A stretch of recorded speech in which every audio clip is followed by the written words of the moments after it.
It's 5 o'clock, and you're off the clock with B. Scott. And today we're excited to have as our guest Kevin Latting with Arego's Guns in Hot Springs, Arkansas. And guys, we're going to break down suppressors, okay? We're going to answer questions that it's hard to find the answers to because he deals with them every day. Now, this guy's really excited about them. He's going to go through the ins and outs, you know, what you can use suppressors for and why you need to use suppressors and how long does it take to actually get them. Because the big deal is you don't know if you order one or you go in and buy one, if you can even get it for up to a year. So he's going to answer that question today. Guys, make sure you leave a like, subscribe, hit the bell for notifications. Check us out on all of our social medias or Instagram, Facebook. It's everywhere, guys. But anyways, let's get right into it. So, Kevin, let's get right into this. Tell me a little bit about what you do and what all you got going on and what's all on the table right here. Yeah, absolutely. So I work for a retail gun store, and what I brought with us are just some of the things. These are my personal items, but these are absolutely some of the things that we carry and that we sell on our shelves. The two in front of me right now, this is a Dead Air Nomad Titanium. So fully titanium suppressor, really, really lightweight, which is obviously nice. It's in a 30 caliber. So anything from 300 Win Mag, 300 PRC, 7 mag, all the way down to your 5.56, 223. You could theoretically shoot rimfire out of these cans, although you'll read a lot of places, a lot of people don't really recommend it. Big factor is how dirty rimfire can be. Right, okay. And it's just not as, there is some such a thing as too much space. Right. You know, and that you kind of experience that when you get real small and low powered with these larger suppressors. And that's where something like something like this would come in. So this is just a Ruger 1022, and anytime you're running real small like rimfire calibers, I just really tend to recommend going with the see if I can remember how to hold my tongue right. I really recommend going with more rimfire cans. I got you. But as far as, you know, suppressors go, the vast majority of them are going to accomplish the same job. Right. Really, when you get into the nitty gritty of cost difference, a lot of it comes down to material that's been utilized. Right. And in some cases, like the sort of specialization of the suppressor.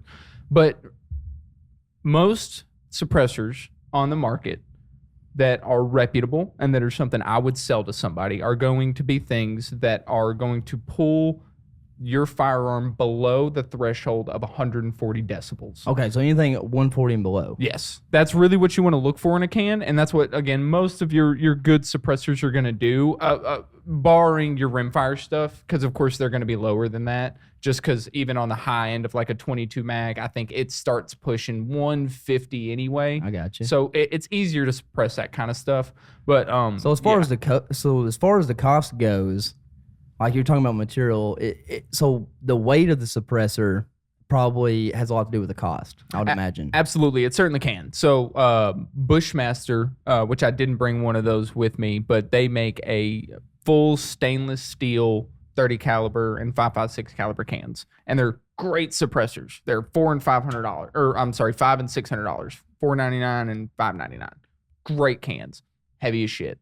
Yeah, super heavy. Nobody wants to tote that on the end of their barrel. They don't. And I'll say this though. So application is again what gets back into that. If you're a guy and you're like, dude, I want a bag gun that when, you know, I want a can that I can abuse, that I can just workhorse. I'm gonna run several calibers through it, thousands of rounds through it. I need something I can just beat up. Stainless steel has been for many, many years known to be able to withstand that exact thing. So right. It is still a good material for that kind of application. But these days, we're coming out with stuff and finding material that is far better and far lighter. Right. Energetic Armament makes a suppressor out of C300. If I'm not mistaken, that is the metal. I'm almost 100% positive. And that is, so only Energetic Armament and one other company is allowed to use that material or has the ability to use that material. And that other company is NASA. and they put it on the cones of spaceships. Well, I told you right that there. tells you a So pretty good thing. So suppressor technology is moving forward with several other industries in ways that people don't really see. And so C300 at 1,000 degrees is still stronger than stainless steel is at room temperature. Wow. So it's not, and it's very lightweight. So, these days you get into guys who are like I said, looking for a suppressor that he can just whoop and abuse. I'd push him towards something like that. But the difference is, that Bushmaster can's $5.99. That energetic armament can's $1,000. So with all these different cans, what's the price range? Like, what are you seeing people buy in? So the vast majority of people are purchasing stuff in the $700 to $1,200 range. And that's per silencer. Yes, Right. That is per silencer plus. So this is something I'll kind of get into just a quick bit of the legal side of it. So for every suppressor that you purchase, or I'll even list it like this because it's more than just suppressors. Every NFA item. So that could be machine guns, short barrel rifles, that's what I've got here. So this right here is a dual tax stamp item. So it has a suppressor on it. And this is a Form 1 item. So according to the government, I actually built this myself in a super secret place that the government can only access. It has my name, my address, all the important stuff about me on it because I built it. Now, you can buy an SBR straight from a factory. It doesn't have all that. But getting aside from that, so this just in government stamps alone is $410. And so each item is a stamp of its own. Absolutely. That's around $200. $205. Yeah. So wow. You meet a guy and he's like, I've got 12 suppressors, and you're like, well, that's a lot of money in suppressors, but shoot, dude, the government Dude, the stamps. Yeah, you just paid for some guy's vacation in Cabo working at the dang ATF office with that. Why do you think they make you do that? So that's been a Stamp it. thing since 1934. 1934, the NFA Act was passed, and suppressors, and something to think about. They had suppressors back then? They did. So there is an old Where have I been? What is it? I don't know. It's I didn't know that the either. old MP40, the old German World War II MP40. There's like one of them out there, but it's an integrally suppressed model of it. We've been doing this stuff for a while. So they've had this technology. Well, what did you think was going on in the 30s? Not suppressors. I thought we were driving T models and stuff. They didn't have like automatic gun stick. I mean, when did it, I don't know. So seems like a long time ago. So World War really I was. happens, and we all kind of lose it, and and this is another thing. So machine guns were still fine, Right. really until pre-86. That's when machine guns, or correction, post 1986. That's kind of its own thing. But yeah, suppressors, the NFA Act, 1934, post World War II, coming off of that, we're developing all this technology, and the government wants to regulate this, and also think about how much $205 was back then. That's a lot of money. Oh wow! I mean, today, because it's always been that much. It hadn't prorated That's as my next I'm inflation. surprised they haven't inflated that. Dude, It's I been know. $205 since Since 1934. 1934. Golly. That's insane. That's insane. You almost could have bought your Model T with that. You probably could have. I mean, and- 200. Think about how much money they made. For years. Yeah. Almost 100 years now. Yeah. what I would argue is almost an indescribable amount of money. I mean, because especially now, just our small business, we sell in a given year anywhere from 300 to 1,000 suppressors sometimes. Like when we were in the height of things, I wouldn't be surprised if we sold 1,000 suppressors in a year at some points. 1,000 Wow. times 205 is And so, yeah, whatever that is. Well, lot. I mean, it's that's a lot of money is what it is. Yeah. I want to know how much that is now. I mean, it's nice. It's $1 million, you know?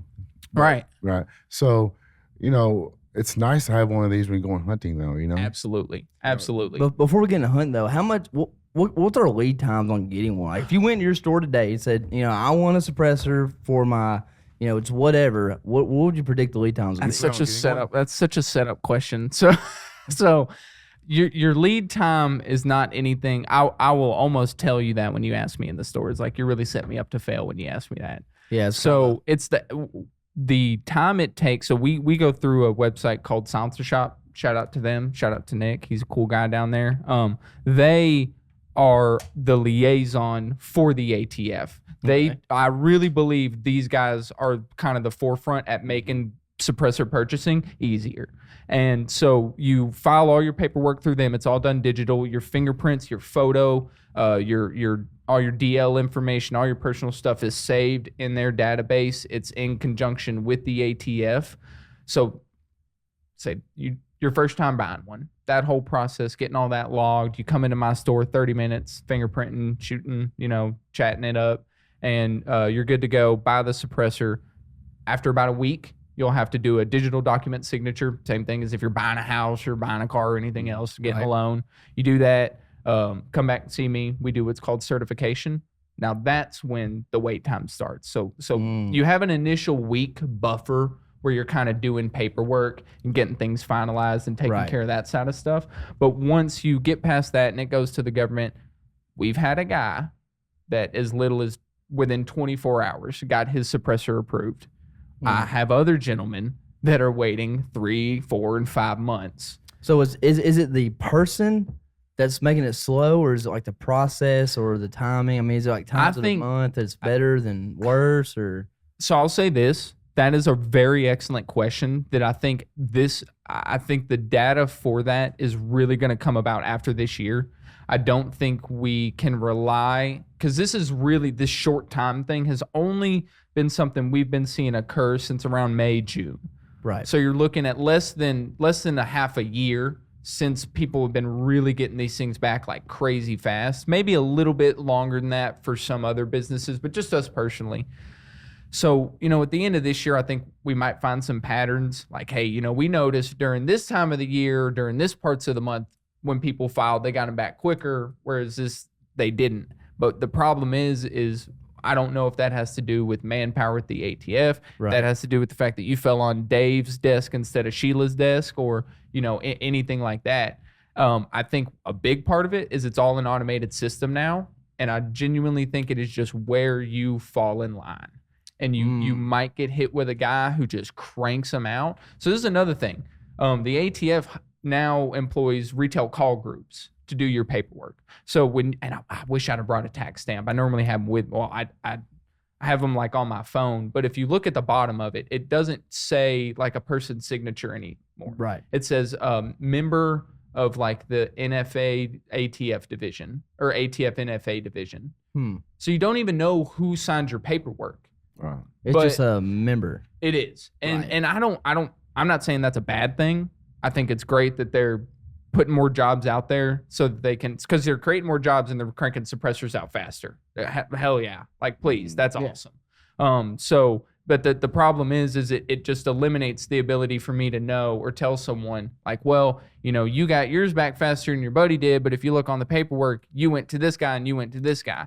That could be and I'm not to say pointing fingers, but you gotta look at the analytics. But there's somebody be having a bad day and only getting like 2 out, and somebody be getting like 20 out.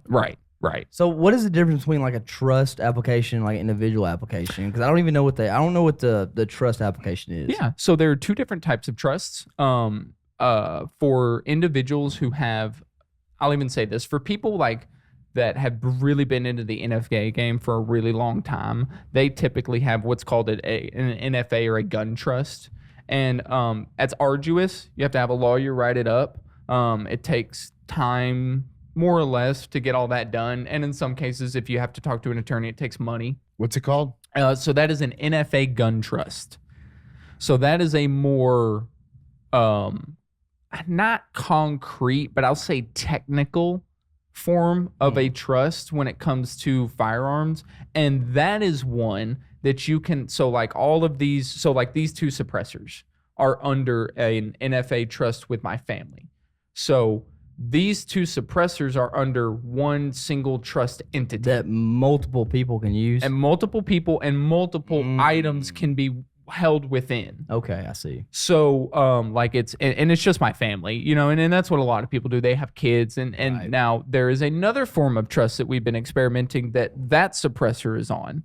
So this Gemtech, which if you want to check this out real quick, I'm just going to acquire this Gemtech. Really, I'm just going to snap it off just super fast. But so like that suppressor you're holding, so something like that being on my family trust, it took an attorney, writing up paperwork with the ATF, doing all that kind of stuff. Whereas this Gemtech QD suppressor, this was something that we did on what is called a single shot trust. Okay. Which is kind of a new thing that's come about in recent years. Don't quote me on it because I don't know how long we've been doing it. But it has been before I've been in the game, and I've been selling this stuff for about 4.5 years. So what's the single shot trust about? So the single shot trust is super cool, actually. So instead of having to get an attorney to amend this paperwork and have all of this other stuff done, with one of these bad boys, you put it on a single shot trust, and this single serialized item is the trust. The trust is not its own entity. What can you do with it? So whenever you are on an NFA trust and I submit paperwork for a stamp, every person on that trust goes through the background check. Every single one of them. On a single shot trust, if you purchase this suppressor, only you go through the background check. But then only you can use it. Incorrect. With the single shot trust, you only go through the process of the background, but once it's approved, it is you are liable for the people that use it. So if they do something wrong with it, you're an accessory to that.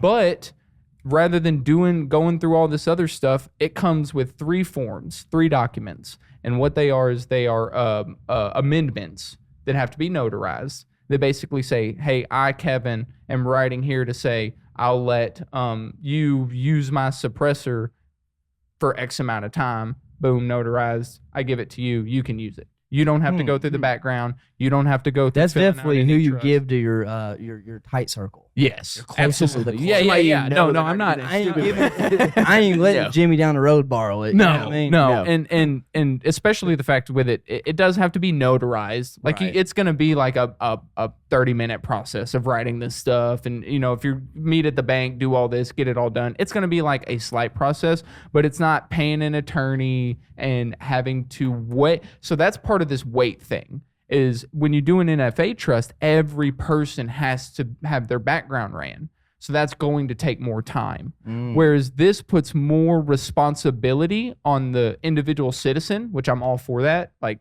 absolutely, like make people responsible for themselves and more accountability, but you get it back faster. So I'm like, what's wrong with that? If I'm more accountable for my actions, I should get my stuff back quicker. And that's kind of what we're starting to see. And I feel like, too, someone had the single trust, so you're not just going to give it to anybody. Right. No. Right. Like, realistically, you're going to be like, I'm not going to give my trust. Yeah.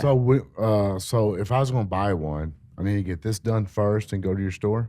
No. So Okay. the trust is all that's the cool thing about it is the single shot trust, unlike the NFA gun trust, is created for every suppressor when you buy it. Oh. So it's created alongside it, doesn't take any extra time. You got to ask for it, though, right? Yes, it's Okay. so it's $25 extra. Okay, got Or you. you do the really smart thing if you're going to buy a bunch of suppressors, is you buy an unlimited single shot trust from Silencer Shop. It's $130. Unlimited. You buy 5 Yeah, suppressors, that's that pays for itself. Unlimited. We love the word unlimited. Unlimited. like unlimited. Yeah. Unlimited means Unlimited fine. single shot trust. So unlimited single shot trust. Yes, sir. That means that every suppressor you get have its now- own single shot trust. It can, but you don't have to. So you had brought up an individual. So that is the most constrictive way to purchase a suppressor, but it, from what we are seeing, is the fastest way to get it back. So you do a single shot trust, you're probably looking at 2 to 3 months. That's what I'm going to tell you. That's my average wait time right now. As an individual, I'll probably tell you 2 to 3 weeks. Wow. But you are the only guy who can use that can. right.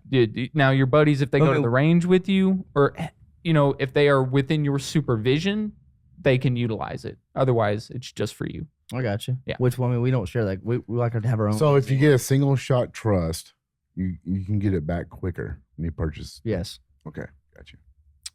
Quicker than if you would be getting an NFA gun trust. Okay. So- got you. Not quicker than the individual. Right now, Not quicker than individual. I not wonder why.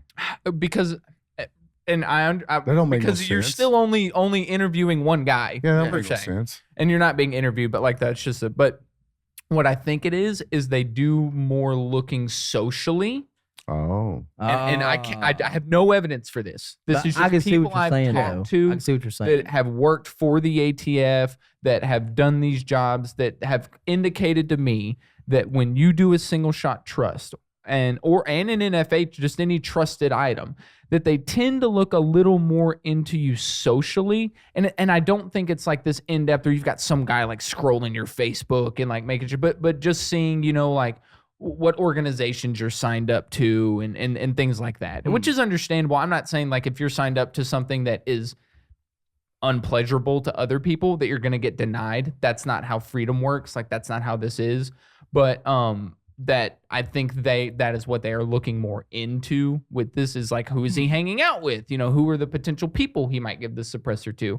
But again, that's more speculation. Yeah. And even we've had people call the ATF and ask these kinds of questions, and you just get very gray answers. I'm sure. Yeah.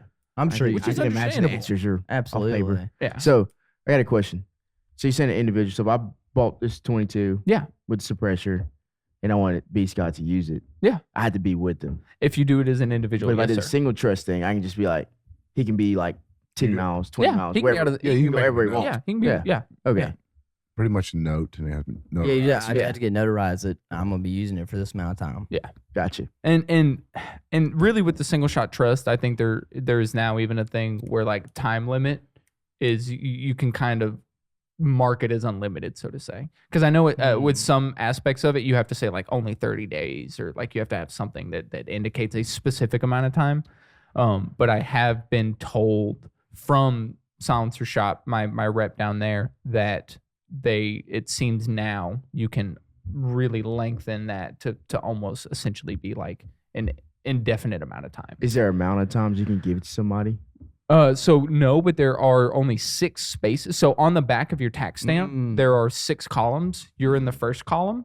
Yeah. And So you got 5 people. Yeah. I got And you. so Okay. each person will have to have a copy of the notarized paperwork and a copy of the tax stamp with their name on it. The way we recommend is that on the back of it, you print and then signature next to it, just so Okay. you've got 2 forms there. But like I said, that the single shot trust just makes things so much easier. And I said For your friends. well, or Yeah, in my case, for your kids. Yeah. Because my father, the owner of the business, that is where I have really benefited, is from when So if you don't have a single shot trust, and say I bought this, my son that's hunting the same lease I'm hunting is not allowed to shoot my rifle. well, not, With the your suppressor. suppressor, correct, and So that's I why. feel it is necessary for me, especially to be real technical here. Mhm. That is true. You Okay. have to be under direct supervision. Okay, so that makes sense. Yeah. It's just I just find it crazy that as law-abiding citizens, of the United States of America, we can't just go in and buy these off the shelf. Well, I think it's heading that way for sure. You know? That's So, kind of what they're trying I to mean, do right I now. don't see this making a gun Yeah. more dangerous. No. No. And You know what it's I'm not saying? like the movie. So as close as you It's can not as get. quiet as the movies No, anyway. you think Yeah. it's silent, but it's not. 100%. You and a guy who has shot even just a suppressor a handful of times knows what a suppressed gun sounds like. It's not like it sounds like you hear these people say it sounds like a branch cracking in the woods. No, it doesn't. It sounds like a gun. It just sounds like a Yes. quiet gun. Yes. So I mean, subsonic ammunition. So Yes. So if I build bullets, subsonic ammunition, and run it through there, yeah, it's quiet. Yes, Really and quiet. you can But- get it very quiet, especially on a bolt action gun. Right. But it's you can't go, especially you can't go into some crowded area Yeah. and just start doing horrendous things and expect to be like you're not like Jason Bourne and super. It's not like No, No, Yeah. it's not. No, it's silencers are not that quiet No. compared to like what movies make them seem to be. right. You see the and I think it's a one of the what is oh man I feel bad. now. You're talking about John Wick. John Wick. So I'm pretty sure it's in that where there's a scene where they're in a super crowded place shooting suppressed what look like 9mm everybody's or just 45. everybody's just chilling. Yeah, nobody's paying any attention. Yeah. A suppressed 9 is even with subsonic ammo. That action, because that's another thing. Is it okay if I like this noise, like you're still hearing that. Yeah. Yeah. So that's loud when it's when When it's happening. thousands of pounds of pressure pushing that bolt back on that initial explosion, like all that, it's loud. So suppressors are not built to make things so quiet that they are dangerous. They're meant to make things so quiet that they're safe. That's Right. That's what we try to really get to people. And going into safety, like the hunting aspect of them. Yeah. Just being around guns, hunting, growing up, you know when somebody rings your ears. Absolutely. You know, a deer. You're in a deer stand with like say we're hunting together, and I shoot a deer. Your ears gonna be ringing in the deer stand. Yeah. I mean, it's ridiculously loud. Absolutely, absolutely, and that's really where we press people hard because, and I hear the stories all the time. You know, my kid, the first time he shot the 30-06, it scared him, and he didn't really want to shoot that much anymore, and this and that. And the nice thing about like a muzzle brake is if you know guns are loud, you're used to that. A muzzle brake's going to make it louder, but it does take a lot of the kick out of it. It does. And that's great. The nice thing about this is it does that, and it takes a whole lot of that bite and that sound out of it. Right. So when you're talking young shooters, you know, kids that are, and I'm not talking young like 15, 16. I'm talking kids that are really first getting into their Like first hunt. 7, Right. 6. This can be a significant tool to show them that the fear of firearms is more in the jolt and the noise. It's not in the fun of what you're doing. Right. And you know, you see a lot of people that just get pushed away from that aspect of it. Even older people, but it's just their first experience with it, and these could help so much with that. So let me ask you something. So I shoot a 28 Nosler. Yeah. So I would use what can would I use for that? So I would recommend a 30 caliber can, but Okay. since you're shooting a high pressure round like that, and I really recommend this on a lot of hunting guns, is you can opt for a lighter weight material. So titanium is awesome because it's super lightweight and it's super durable, but it heats up quicker than stainless steel does. So like, I don't want to put this on my AR. You know, I dump 10 rounds through this and it's cooking. I want something that's going to insulate a little bit better, but on like your 28 Nosler, hopefully you're only taking one shot. That's right. So you want to go as light as possible, especially if you're backpacking out there. Right. And Why are you laughing, Daryl? hopefully. You laughing at my shot? And then he looked over here at me too, and I'm like, I'm just at the whole right side of the table. Suppressors don't make you more accurate. That's another thing. They might help the gun a little bit, but not you. He said one shot. I got nervous. you didn't know he was one shot Scott? I got nervous. Oh man, We only shoot a one good here. shot's still a hit. I'm just saying. What about a spawn shot? It's down, isn't it? It's not moving. Listen, my KD is way higher than yours, Daryl. All right, way higher. Oh man, what's your assist ratio though? Yeah, how many times does it got? But long is good. Okay. So when you're going lighter weight in like titanium and stuff, I always try to. And are you spending more money? Yeah. I'm cool with that. I do have an end on this, and I'm gonna be upfront with that, you know. So there does come a point where I kind of have a part where I want to push things a little more, but it's never without what I feel is a very good reason. So the reason I would push someone towards like a Sig Sauer, like an SLH, or their new God, man, I'm blanking on suppressor. There's a lot of suppressor names up here. I guarantee it. But anyway, Sig Sauer makes it's like an 8-inch titanium can, and it has volume-wise about the same diameter for this. And that's another thing. You can have a really short can, but if that thing's thicker. wide, it's still doing a great job. So I would really push you towards something like that, because that extra volume is really going to help knock down not only more of the recoil, but of course more of the sound out of that 28 I got you. And that same thing, 7 PRC. These new guys shooting those 300 PRC. We're pushing them towards slightly longer cans for sure. So what if you got like a 27-inch barrel? I mean, it's gonna be way out. That's there. when you get one of those short fatties, right? You could, but at the end of the day, when you are putting a long can on a long gun, it just kind of is what it is. Because I got you. you can go for a shorter can, but I just, you know, you're always sacrificing something. You're either cutting the barrel, you're going for a shorter can, or you're just sucking it up and going with the longest gun you've ever seen. I got you. Yeah. And it's not fun. One of my favorite suppressed guns is a 24-inch 6.5 Creedmoor. It has an 8-inch suppressor on it, and I can't stand carrying that thing around. But once I get it set up, and I start shooting, kind of reminds me like This is why I built it this way. 100%. Yeah. 100%. You're building it for what you're going to do with it. Absolutely. So you wouldn't necessarily put that long giant silencer on your gun. So can you put? So let's talk about ballistics. I mean, how does this? I ain't talking about subsonic ammo. I'm talking about just regular ammo you buy off the store, whatever. So how does it affect the ballistics? So it is going to change your point of impact. Okay. That is almost an absolute. I have had very, very few cases where I put a suppressor on. So it does slow the bullet down. No, not necessarily. Actually, it speeds it up. Because your barrel is longer? No, it makes the because extension of the barrel? This is what I've read into and just kind of how my brain understands it. So sometimes the suppressor can slow the bullet down. Sometimes it won't. The vast majority of what I have put in front of a chronograph tells me it makes it faster.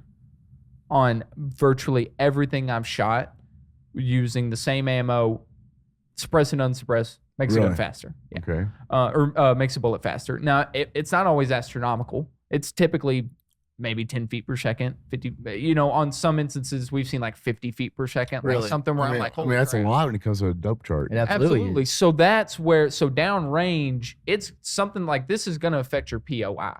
Mhm. So whether it's going to be high or low, maybe a little left, maybe a little right, that is like with anything, more gun dependent in a lot of cases. There is evidence to show that there are like suppressors have a pattern of making guns shoot a little bit low left. I've read that in a few places, and I've seen that with some of my guns, but I have never paid enough attention to it to really know if there's a pattern on what the point of impact change is.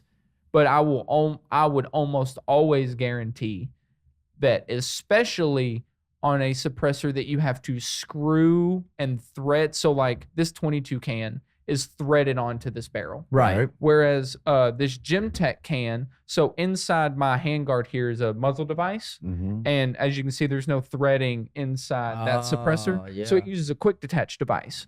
So similar to what the military uses. The reason is because this helps a lot with POI change. I've seen firsthand in many cases with different cans, most namely Gemtech and Surefire and some silencer company cans. Having a quick detach device doesn't affect your POI as much if you're taking it on and off. But then again, that's the whole idea, is it's something you can remove and put back on multiple firearms very easily. But screwing it on and off, even if you've sighted it in with the can, you take the can off, put it back on, it's probably going to change it a little bit. Really? Yeah. And now once you sight it on with the can, it's not going to be as much. But taking it on and putting it off, I have noticed has changed our POI. Does it change the point of impact whenever it gets dirty over time? And how do you clean it? No, not so much. It doesn't change point of impact. It does change suppressibility because it does get louder. Yes, as you shoot it. Build up means less volume. So how do you go in and clean it? So that's a super awesome question. And with no, I got this one. So if you notice, you can see the baffle welds on that. Right. So those baffles are in there. Okay. They don't come out.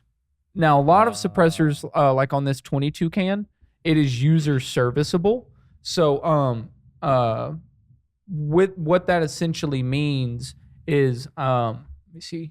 What that essentially means is that I can remove all of the baffles from this suppressor. So I'm going to set that up there.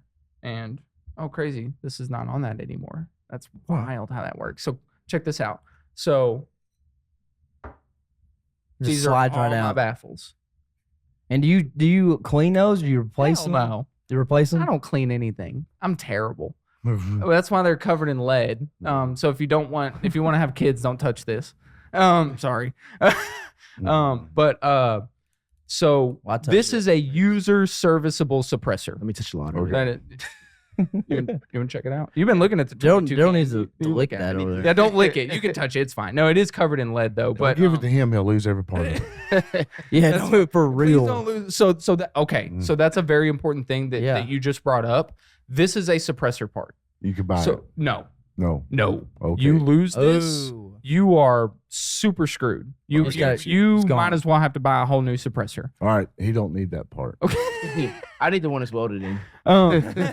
So that's what that is. So these have welded suppressor baffles. for Daryl. They are not considered what is called user serviceable. Okay. So this suppressor, how I clean these, and people, I hope to God you guys don't have like a following that they're like gonna like track me down when I say this, because the people aren't gonna like this.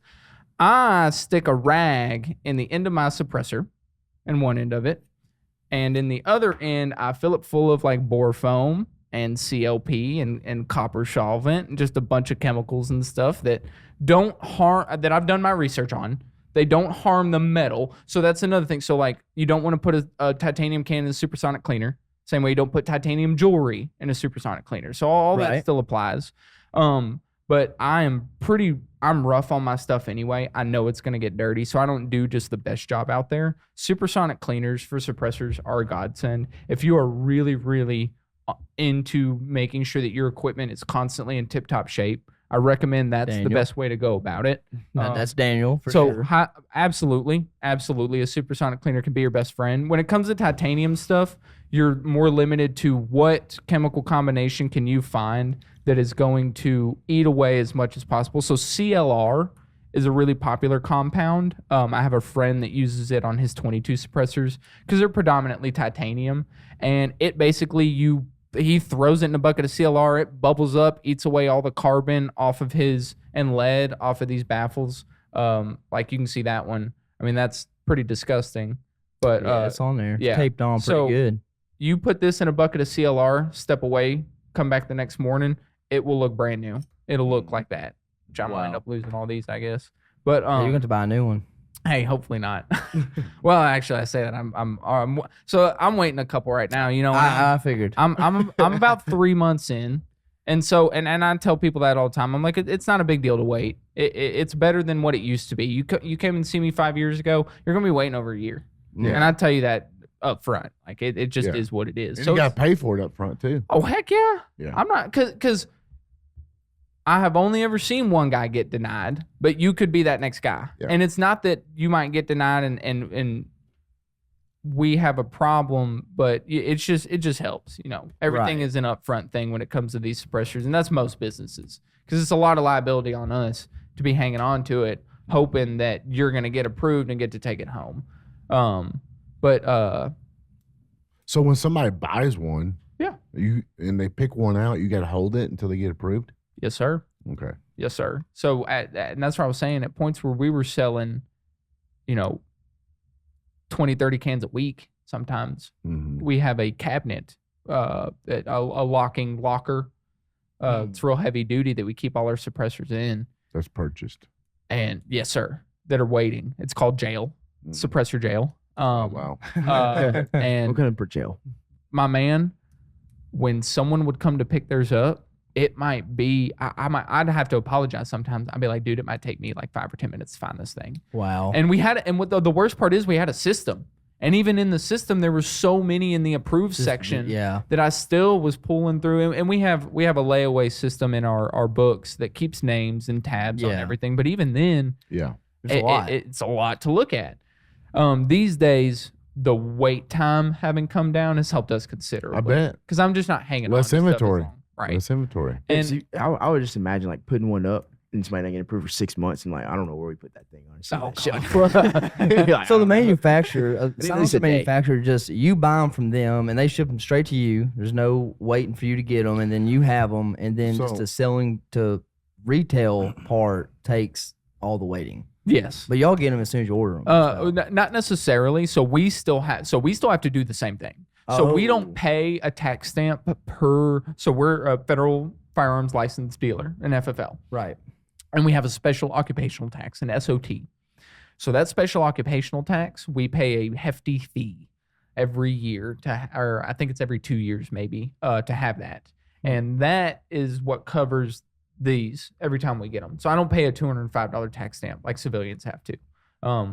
We pay one hefty fee to the government and we order them, but they still have to file that tax paperwork. Really? So we wait Anywhere from 2 weeks to 45 days to receive ordered items. And, if I've got something on back order and they're building it, it's going to take the time for them to build it, plus the time for them to do the paperwork. Now, once they get the serial numbers on them, they can start the paperwork. But that, in some companies, that's the last thing they do, is assign serial numbers to all of their produced items. But Silencer Shop, the company that we do like the single shot trust through, all our paperwork through, they are a suppressor dealer as well. So we get a lot of inventory. So let's say I was going to come to your store and I have 3 shooters in my house. I got my son that shoots and I got my wife that shoots. And I go to you and I say, okay, I want to, can I buy like 3 suppressors at one time? Absolutely. There's just the And paperwork, it goes 3 on different paperwork. Is it 3 separate paperwork? 3 separate tax stamps, 3 separate forms, but Okay. it's done and filed all simultaneously. Okay. So you get what we But I refer can do to. them all in a single shot trust. Yes. Where we can just share them or whatever. Yeah, Okay, I got absolutely. you. Absolutely. So But- would that But I be- can do it at one time. yes. Okay. So Yes. would he get them all at the same time, or would it be like one might be ready in 2 days and one be ready in 3 weeks? So that is the big kicker. But- So you, Because they would have checked me out and my son. No, no, no, not on the single single shot. shot. No, Yeah. Right. Right. Right. Got you. So So that's how I would have to do it. yeah. Okay, And got so you. well, I heard your son's kind of sketchy. Yeah. Apparently, I want to do it that way. apparently. Anybody with long hair. That suppressor might just be in the floorboard of the truck. Oh, His mom asked me the other day, is Brandon growing his hair out? I guess. I don't know. Is it about to be duck season? Yeah, it is. Okay. There you go. Got to keep warm. There you He go. just now started growing Ear his beard out. warmers. There you Talking go. about, dude. I'm just wooling up for winter. I'm backwards. I always shave everything right when it gets cold. I don't know why. That is Makes backwards. it makes no Because sense. you want to hurry up and backwards. feel the cold. Yeah, You're like, I want it to be here now. He's trying to move that cold front up. Yeah, yeah. Just subconsciously. That's right. That's super cool. So yeah, so getting them all at once, especially let me kind of backtrack this a little bit. So back in the day, when you were still leaving our business inked up, filing everything, snail mail, doing all that, that was referred to and still is as batching suppressors. And we saw that a lot back in the day. A guy would buy 10 cans, submit them all at once, he'd get all 10 back. We still see that, but it does seem to happen now with a little more irregularity, where a guy might buy them both at the same time, and it might only take him 2 weeks to get his tax stamp back, but he might get like one on a Monday and then the next one on a Thursday, on that following Thursday. Yeah. So it could still take a couple days in between, but at the same time, it's really at the liberty of the ATF. They can take as long as they want. I got a good one. Most of my guns are threaded. Is all the threads the same? No, sir. Okay. And that is probably one of the better questions for today, because we get asked that a lot. Mhm. And What if you buy the wrong one? so you can purchase one thread adapters, which is just something that goes over the barrel. So like this is a 5/8 by 24. So you got adapters. Yes, sir. Okay. So the adapter just threads into these threads, I got gives you. you a smaller thread. I got you. Yeah. So your Kind of filler. 5.56. So like this one. Yeah, the 5.56. Like if you're going to use a 30 caliber Yeah. can, Yes, sir. and you want to use it on your 223, 1/2 by 28. So you would have to have an adapter though. Yes. Yeah. Or there are other options. So like this suppressor is a quick detach can. Yeah, but none of my guns have that. Or can you get an You can- adapter? That's what you get. Oh. So Now, can you get that legally fast? yeah. So this device. You gotta wait 3 more months. Your adapter. Here's your can. ready. Here's your can. You get the liquid for it later. Yeah. Unfortunately, the adapter is on back order. No, Oh, yeah. that would suck. You got to file another tax stamp for $205. For this little piece, yeah. For No. a $30 piece. That's crazy. Unfortunately, you joked about back orders. I had a couple that waited. So I was waiting for and the reason I waited so long is I will kind of, at one point I missed a batch of these when they did come out. But anyway, a company messed up the finish on these pistons that I needed for a suppressor. 6 months. Sorry. They waited 6 months. Now that I told them places online, they could have done it quicker. They are some of the best people out there. All of our customers are phenomenal because they will wait for us to take care of them. And I can't tell people how much we appreciate that. But the fact of the matter is, the industry is, people are buying stuff so crazy right now that they waited 6 months for me to get something in stock just so they could use their suppressor. So there are instances where even after you wait this time, that you could wait a little longer. So we always tell people, when you're buying your can, get on the ball, get the accessories you're going to need. Yeah, absolutely. So on this, this has a quick detach muzzle or a device. So this device screws onto my 1/2 by 28 threads. I got you. I could screw that same device on a 5/8 by 24, or if I have like a hybrid 46 caliber can, I can put one on a 45-70 and 11/16 by, I think 28 is what those are. And so I can have 70. 45-70 suppressor. Yeah, you can suppress one of them bad boys. Wow. Dude, the new muzzle loading season, I just rigged a guy up a new suppressed muzzle loader before I came here. 45-70 with a hybrid 46. What if your barrel's not threaded? So you'll need a gunsmith or you'll need a new barrel. Is our barrels threaded? I want to say they're not. We need to look into that. Why you trying to? We got a guy that not at our business, but there's next muzzleloader season maybe. We only use one guy in the state of Arkansas to thread our barrels, and we send everything to him. He's down at Max. Yeah, so that's what we're shooting this year's 45-70s. Anything you don't have threaded, get it threaded, man. Yeah, because your mom's gonna shoot one. It's gonna kick the shit out of her. Yeah, she's gonna want it suppressed. I tell her it doesn't. But if y'all all three go apply for suppressors, one of y'all could get it before muzzleloader season. Well, no, it's in a couple weeks. Oh, see, he's used to drawing tags, aren't you? Yeah, he's thinking the old strategy. We can all get if everybody does it, that's one of us will draw a tag. I didn't get the L tag. And we all get to go. Yeah, and everybody gets used to suppressor. So if everybody goes and does it, you get a single trust. Then it's kind of. Then you're like, but this is my suppressor. Don't forget, guys. Yeah, you all get to use it, but this one's mine. Yeah, single shot trust. Yeah. Oh, man. And realistically, like if y'all called me and you were like, hey, we got 5 buddies and we're all gonna come buy cans, is there a shot that one of us gets it approved in a week or so?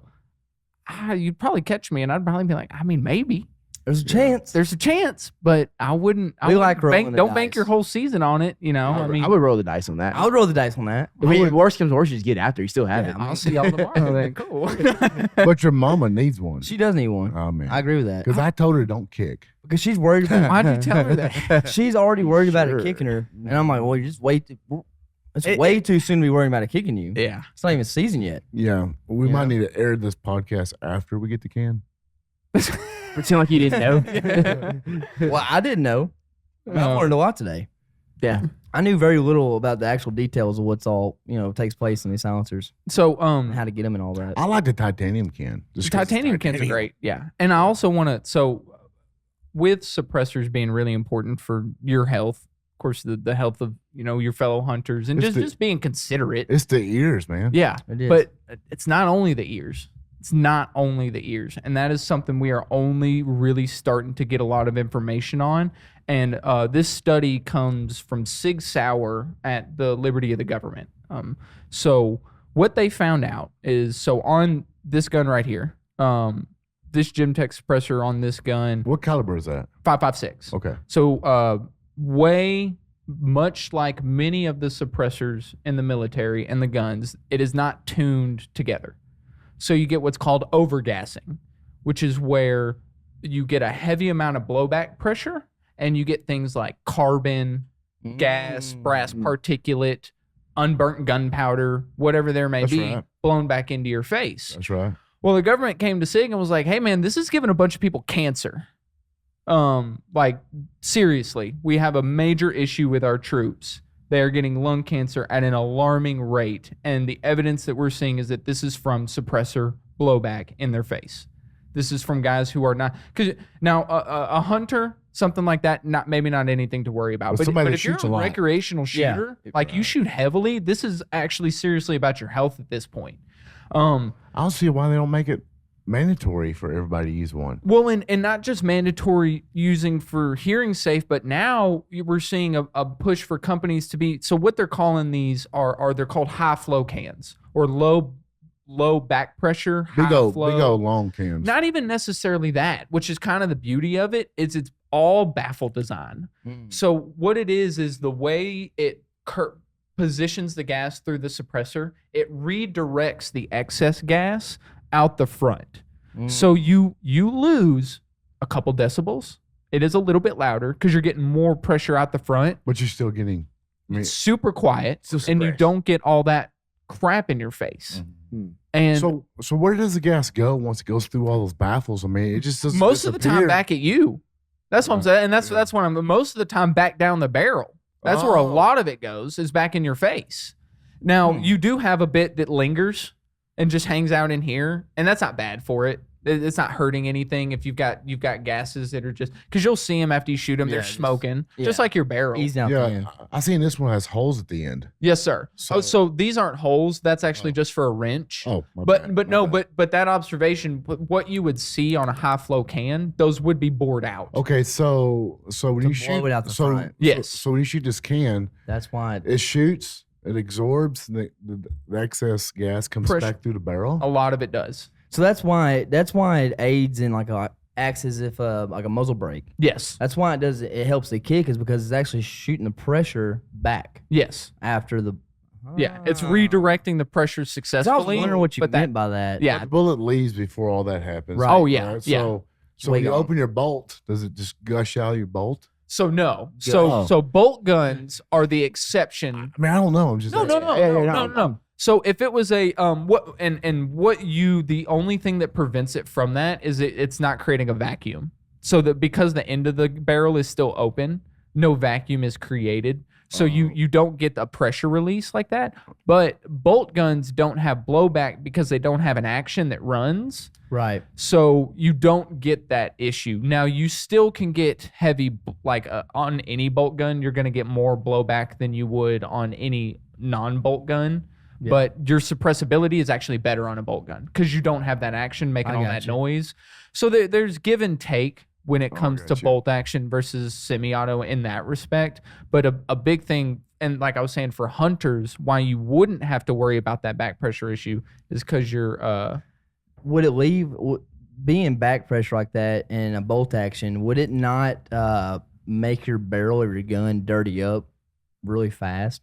It certainly can. Like, would it not kind of clump up over? It does. But it's putting more carbon in places where carbon isn't, for one, and it's wearing, so that increased back pressure is harder on your parts because it's throwing things and in like ARs and stuff. Like right now, I've got a gentleman. We hooked him up with a suppressor, and his gun has an adjustable gas block, and it's not adjusted correctly, so he's actually experiencing heavier recoil than he would have without the can. So what happens when you build a subsonic ammo and you use a can? So and your action doesn't work. So on this, it will never work. On a 5.56 223, you cannot create the chamber pressure necessary to run the action and shoot subsonic ammo. 300 blackout, the reason that works is because it was designed from the ground up to be a subsonic semi-automatic round. I'll be damned. Yeah. So now you know. I have some subsonics for this that I use specifically for deer hunting. So you can't make a 223 or... You can make it subsonic. You can reload it, but it's a single shot. I got to rack one every single time. I'll be damned. It won't act, yeah. Now on this bad boy, you don't have that issue, and that's why I love rimfire stuff. Why is that? So that is because the amount of back pressure necessary for running this action is less. And so that suppressor is still able to create that amount of back pressure. Yeah, it would actually make it action. Right. So it all just kind of comes down to how much coming back. Shoot subsonic ammo? 100%. Yes. So standard velocity CCI, they're 1,050 feet per second. Right. The speed of sound, which is 1,100 feet per second. Mm-hmm. So even just a $5 box of bullets you can buy off the shelf, they're lead round nose. I mean, you can hunt with them. It's not legal or humane. But like some CCI small game, they're 975 feet per second. I got a bag of them back there. That's squirrel hell. And it'll run all day. I don't have any issues out of it. I'll be damned. Man, it's so quiet. It's super quiet. Same thing with 300 Blackout. That's why people love it. It's not an effective round, super long range, but you get a 300 Blackout for like a self-defense, home defense, like a bag gun, bug out gun, something to that effect where you're, or a hunting gun where you're around here and you're shooting deer at 75. Like I always love, I'm like, man, I'm going to shoot a deer at 200 yards. And then one walks up at 30 yards and I'm like, well, guess I'll just smoke that one, you know? So if around here, a 300 Blackout bolt gun with some subsonic ammos, you tag out in a day. Yeah. I mean, you can give. Imagine that. Like imagine that shooting. What was that? Y'all hear something? And we've even seen that happen with like 300 mags. Because at distance too, it's like they have no idea. Just keep missing. I got you. Those elk the other day would have just stood there. So if you had if you had five major points to make, what do you think the cans bring to somebody? I mean, what's the strong points of it? Absolutely. So the 5 main things I would really hit on is of course going to be the sound factor of it. It just increases the comfortability of the firearm noise wise tenfold for everyone. And that's another thing is suppressors, they're not just for you, they're for the people you're shooting with.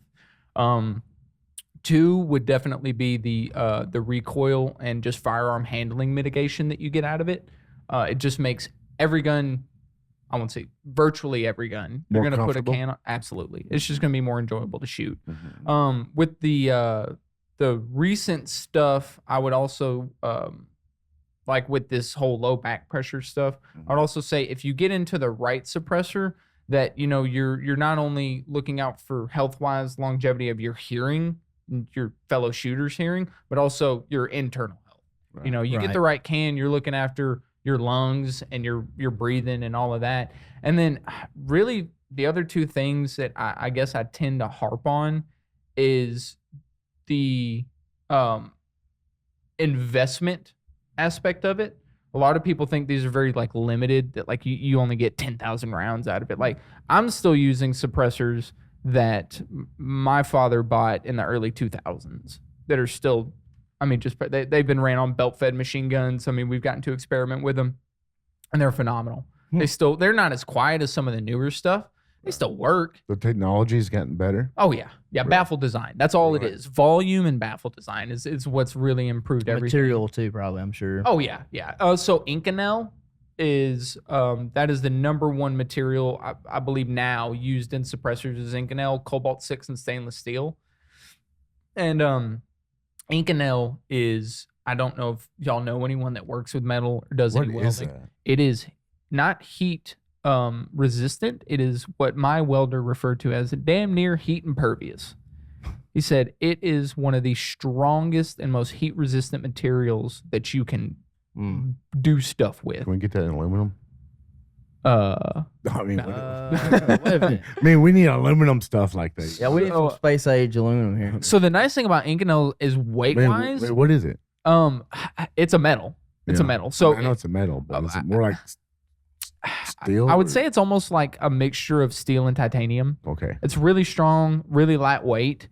It's not as light as titanium, but it's way stronger than steel when it comes to heat resistance. Should pay attention things to like school. that. Me too.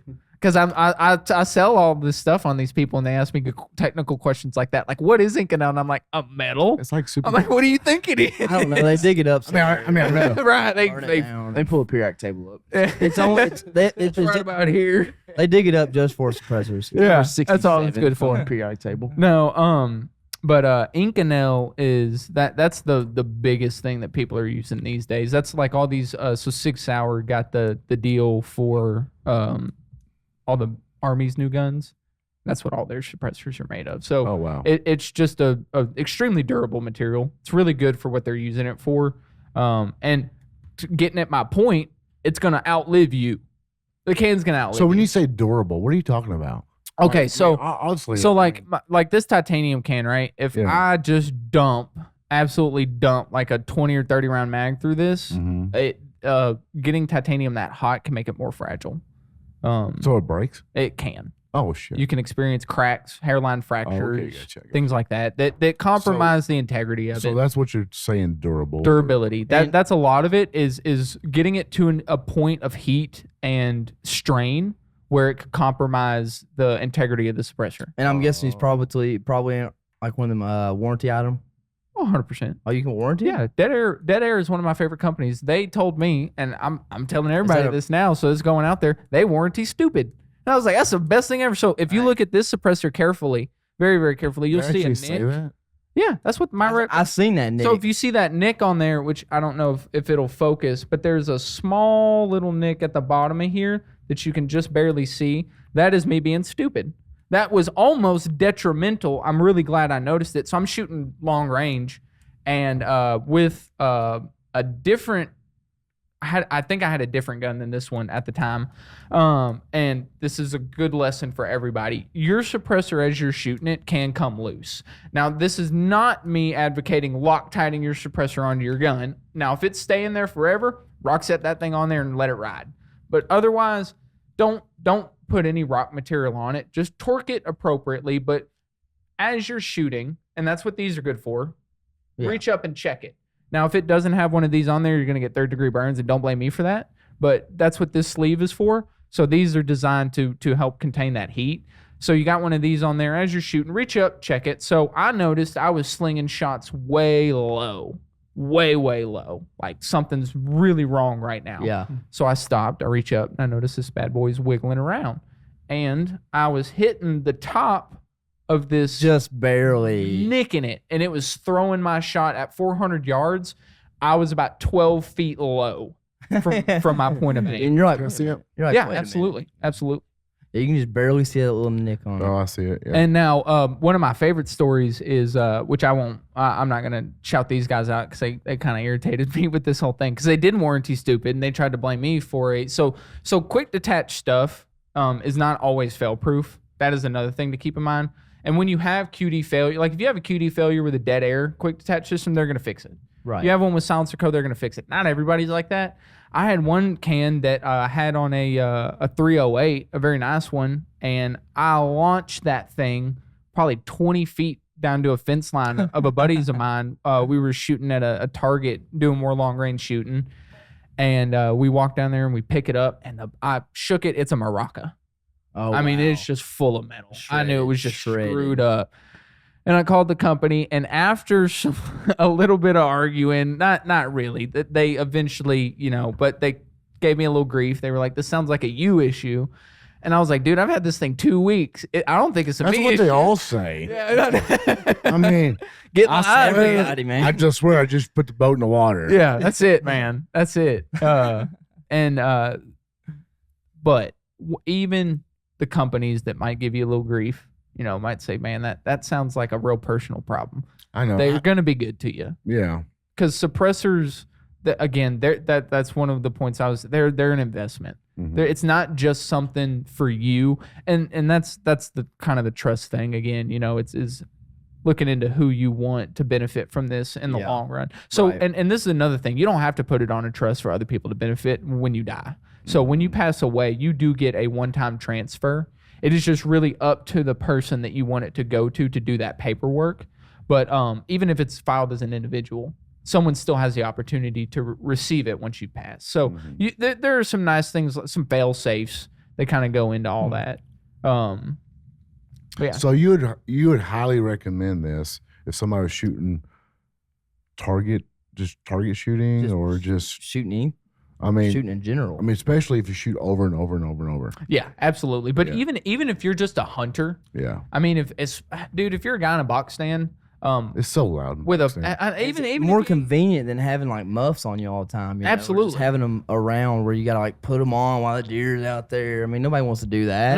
No, it's uncomfortable, and Yeah. I would rather be wearing like ear warming muffs than I would be hearing something to make sure I don't blow my, bleed from the ears after this guy shoots his 7 mag inside this box stand. I don't know. It's but- super loud. It's extremely loud, and what I really get onto with people is, man, it's good for kids. Yeah. Because young kids, they're they're just scared of loud stuff. Yeah. Like most of them are. Like it just kind of is how it is. And this cutting back on a lot of that really gives them a better opportunity to be more involved in that aspect of shooting at a much younger age. Yeah. Because I'm big on, you can never teach anyone too young on being safe. I really don't. That's right. I really don't understand why they don't make. You should be able to buy this at a gas station. I mean, If you go to that's South what I'm Africa, saying. You go to South Africa, these are in gas stations. yeah, You go to other countries in Europe, this is mandatory. yeah. You cannot shoot at many gun clubs without having one of these. I don't understand why it's not. We're trying to profit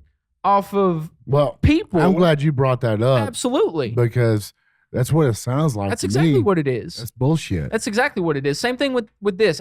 This is a short barrel rifle. So this is another thing. Like these, most states are cool with suppressors. You got a hunting trip in Colorado. You take this out there. You're all good. You don't have to call anyone. Nothing like that. This short barrel rifle, I crossed state lines with this, and I didn't call a sheriff. I can be in federal prison. That's bullshit. I can go to federal prison if I don't check And that it's okay for me to bring this over state lines. Beyond the money part of it, they just want a giant list of people who have suppressors. Oh, and that, a lot of people do see it that way, because if I can't have a gun registration that shows, that you've bought this 22 and you bought this AR and you bought this thing, most of the guys, every guy who's buying a suppressor obviously has guns. Yeah. So if you own a suppressor, that gives them some idea that while they don't know exactly what you're purchasing, they do know that you do. And this is another thing. Owning an NFA item does give the ATF the ability to come, how I would put it, check on that item. So if they show up to your house and they're like, hey, I need to see this, you have to present it. That right there is a big point to me. Yeah. So you are at now. Yeah. How often does that happen? I don't really know. How unfortunate would it be? Right. How annoying would it be? And that's really the thing, is it's not that nobody has a problem with it. It's that it's never going to be convenient. I follow the rules. Right. Right. So it's not a really big deal to me, but just them having the ability to show up at your door and say, hey, let me see your stuff. It's not very free. It's my stuff. Right. Yeah. You buy it for me, then you can come look at it. 100%. Now, if it's like, But unfortunately, I had to pay your tax. I had to buy it. Now you're at my front door saying, hey, let me look at your stuff. I'm like, 100%. I'm like, That's you know what it looks 100%. like. You sold it to me. that's Absolutely. bullshit. Well, and not You don't only get that, me started on this whole different thing of Well, bullshit. and I won't get too far into it beyond kind of where we're at, but what it really boils down to, and where I really see this heading, is that with a lot of things, people are really starting to focus on their health. Well, And this is absolutely, in the firearms world, a health-related issue. Well- No matter how you bring it up, this will make firearm shooting more enjoyable, but you are helping people preserve their health. it's just common sense. Yeah. What the hell? I mean, why wouldn't you want to go somewhere and not be berated by gunfire where you're going to go deaf? I mean, God forbid you're the guy at the range who forgot his ears and is, this. You almost can't stand it. No. The next couple of days, you just hear waves and stuff in the background. You got tinnitus. And if you're, which like me, and this is something which I don't know if I said this before we started, but suppressors, especially if you're going to be shooting a lot, they don't save all of your hearing. And that's something that's, I think, is really important to say, is that don't go out to the range and shoot this 500 rounds without hearing protection. No, please don't do that. Still wear your ears. Absolutely. But when you're hunting, when you're just taking, if they're makes it going a to little sight the better. gun in, right, it makes it a lot better. But it's mainly for what I would say like field use, but also just, you'll notice. And also for the wildlife. Yeah, absolutely. I mean, for the wildlife. Less You don't wanna disturbing. you don't want to go up there and shoot. Could you imagine WMAs, duck hunting? Everybody had to have. Oh, that'd be awesome. I mean, That quite a bit. It sounds like war out there. yeah. sometimes. I mean, how nice would it be It'd be really nice. if we dropped? So why don't Arkansas Game and Fish say, hey, let's do that?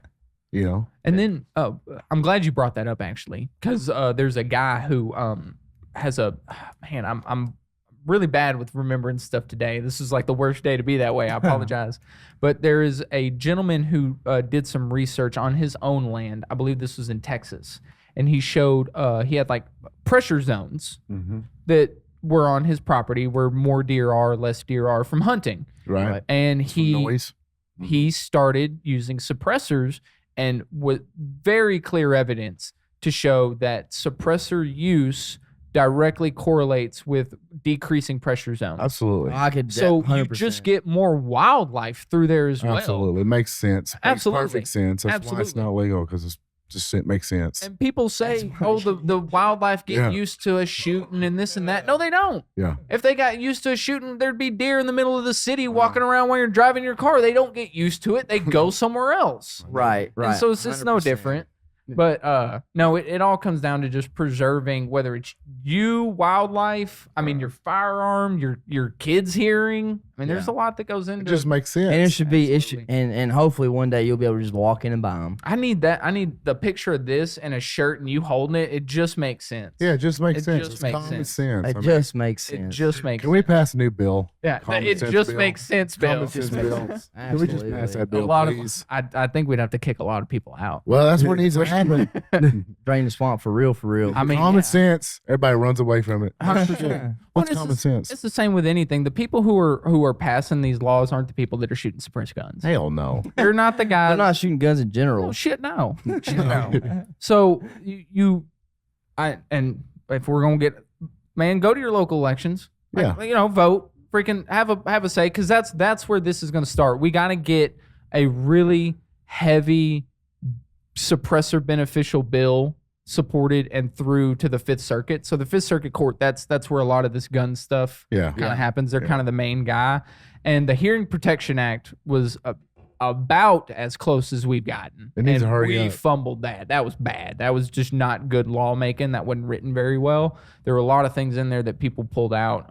But aside from that, where we are now, trying to get something in there, we're probably closer than we ever have been. But the fact is that nothing's going to happen if everybody says, oh, well, we're close, so You don't Yeah. think they're trying Yeah, to stall it because of the big tax that they're getting from everybody? no. I mean, it's Okay, a lot I'm of not going money. to say no. I mean, it's a lot of money. But here's the thing. Yeah. Even if I'll pay your damn $205 tax stamp. yeah, I'll call you. I'll put my money. You let me walk into Walmart yeah. and buy this on the damn. Tell the lady, get the key, pull it out from behind the little thing with the beeper so I don't steal it. Absolutely. She walks it up to the front. That's fine. Damn, $500. That's fine. $705 after the tax stamp. That's fine. But if I can get it right then, That's I'm what you gonna be want. way more willing Yeah. to pay that tax stamp Yeah, than that's I am for you to tell me that I'm paying this to make sure that I can have it. I don't like that. Right. If you're just telling me I need to pay you to just have it, That's the problem with it. I hate the fact that having to tell the government anything. that you're trying to babysit, because that's the thing. It's not a gun. Why don't I have to do this for a gun? Right. If you're gonna make us That's jump the through most hoops, dangerous part of the whole thing. right? if Jump there through was all the danger hoops. levels. Otherwise, if I can do, or if anything, if you will, at the very least, you should have to go through the same process as you do buying a gun. Right. Yes. Same process, There would because be it's no still a issue. serialized item. So It I is. completely understand that. That's right. So you got to fill out paperwork and do that at 4473. But that's all it Hey, should be. it boils back down to common sense, guys. That it does. It just makes Absolutely. sense. Well, man, thank you for coming today. No, hey, thank you guys for having me. It's This is a a lot pleasure. of fun. I hope I didn't talk too much. No. No, We it's like all guys good. like you. Absolutely. You're definitely enthusiastic about it and excited. And I'm excited to hopefully get my hands on Suppressor. Oh man, Yeah. We're going to get that process started. Yeah. hey, come see me. Arego's Guns down in Hot Springs, Arkansas. Anyone, man, if any of y'all have any questions, 501-760-2330. I'm Kevin. Just holler at me. Any guys, if you have any suppressor questions, that's my forte. I'm all about it. Obviously, I think everybody needs to have a suppressor. I do think too. everyone can benefit from it. And the big thing is, and this is really important. Right now, if it's not convenient to buy a suppressor, if it's gonna like make you go broke, don't do it. But if you can, buying a suppressor right now isn't just buying it for you. It's showing that we are doing what we can to make these a commonplace item. If the more people that we get these in the hands of, the more the ATF has to realize that this is no longer a heavily regulated item. If everybody has one, Yeah. Right. if even though we all went through the regulation, the idea is that if everybody's getting it, then how is it? Why is it such a big deal? Regulations aren't bad. No, I mean, you have not at all. You have speed limits. I mean, 100%. But there's Regulations aren't bad. a level. Yeah, There's a limit. That's right. And so I think if a guy can come in and the same paperwork he's filling out to buy that gun, I can put this suppressor on. That for me, that's not ideal, but that is what I think we're headed towards as far as a perfect world goes. That's right. And that's perfectly fine because I want to be able to do that. I hate packaging a gun up for a guy, screwing the can back off and going, all right, man, I'm going to go throw this in the cabinet back there and I'll see you in like 6 months. That's right. That's horrible, guys. Make sure you go out and vote, go shoot, and go hunt. Vote red. And we'll catch you on the next one. Hey, thank y'all.